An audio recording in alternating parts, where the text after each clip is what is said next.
చాలామంది ఒక ప్రాబ్లం వచ్చినా భయపడతారు. కంఫర్ట్ జోన్ దాటడానికి ఇంకా భయపడతారు. చాలామంది ఏంది, అందరికీ ఉండేదే, మీకు నాకు కూడా ఉండేదే.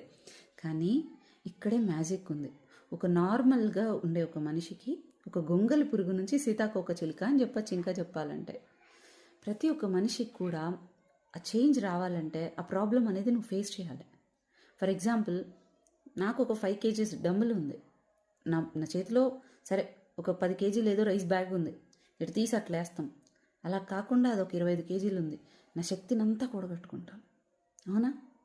సో ఇంత శక్తి ఉంది అని నాకు కూడా తెలీదు అది ఫేస్ చేసేదాకా.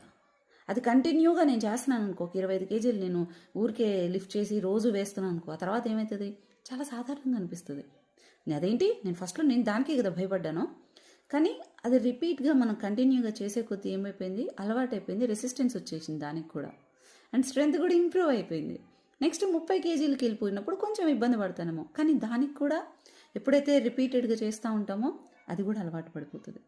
సో మీరు ఫస్ట్లో ఆ స్టెప్ వేయడానికి భయం వేస్తుంది. ఆ టైంలో మీకే తెలియని మీకు లోపల చాలా ఎనర్జీ ఉంటుంది. ఏముందిలే, ఏం చేస్తాను అని మీకు తెలియకుండా లోపల దాచిపెడతారు. ప్రాబ్లం వచ్చినప్పుడే 100 రకాలుగా, చాలామంది బుర్ర ప్రాబ్లం వచ్చినప్పుడే పనిచేస్తుంది, కంఫర్ట్ జోన్ లేనప్పుడే పనిచేస్తుంది. ఆ భయంలోనే ఇంకొంచెం కష్టపడతారు, ఇంకొంచెం అమ్మో ఇది ఇట్లోటి దాటేయాలని. సుఖంగా ఉన్నటప్పుడు మనకు ఆ విచక్షణ జ్ఞానం రాదు. చూద్దాంలే, చేద్దాంలే. ప్రాబ్లమ్స్ అనేవి రావాలి, వచ్చినప్పుడే భయం ఉంటుంది. భయం వచ్చినప్పుడే మనం చేయగలుగుతాం.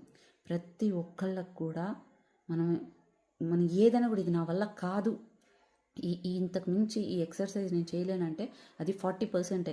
ఇంకా 60% మనకి ఆ ఎనర్జీ లెవెల్స్ ఉంటుంది, ఆ ఎబిలిటీ ఉంటుంది మనకి.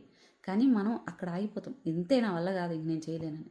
ఏదైనా కూడా ఫస్ట్లో కష్టంగానే ఉంటుంది. నీ శక్తి వేరే, ప్రాబ్లం రావాలి, నువ్వు ఆ కష్టాన్ని ఫేస్ చేయాలి. అప్పుడే నీకు అది చాలా చిన్నగా అనిపిస్తుంది కొన్ని రోజుల తర్వాత.